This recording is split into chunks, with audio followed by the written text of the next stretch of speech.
হুম, আমি লিখছি, কিন্তু কোথায় লিখছি জানেন?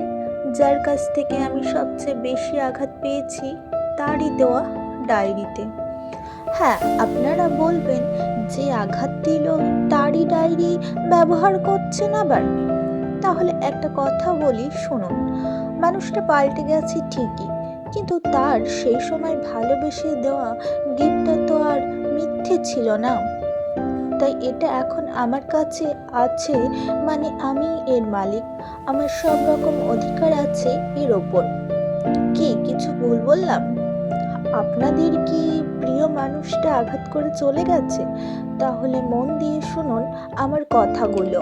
আপনি যখন কারো কাছ থেকে দূরে যেতে চাইবেন, তাকে ভুলে যেতে চাইবেন, তার মানে আপনি তাকে আরো বেশি করে মনে করছেন। আপনার মনে সে সব সময় আছে। কবি বলেছেন, কাউকে ভুলতে চাওয়া মানে তাকে আবার মনে করা। তাহলে কি করব?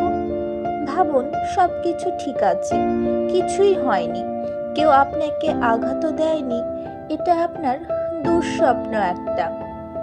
সাধারণ জীবনযাপন শুরু করুন। আপনার যা করতে ভালো লাগে করুন। কিছু ভালো খাবার খান, ভালো বন্ধুদের সাথে আড্ডা দিন, ঘুরতে যান, আত্মীয়র বাড়ি থেকে ঘুরে আসুন। একটা গাছ এনে নিজের বাগানে লাগান, তার যত্ন করুন। মাকে বাবাকে সাহায্য করুন, বই পড়ুন, হাঁটুন, কথা বলুন, গল্প করুন। হ্যাঁ, আমি জানি অনেকেই বলে গান শুনুন, মুভি দেখুন, কিন্তু আমি তা বলবো না। কারণ গানের মধ্যে মিশে থাকে আবেগ আর ভালোবাসা। সেটা শুনলেই আপনাদের আবার সেই কথা মনে পড়বে, কষ্ট হবে।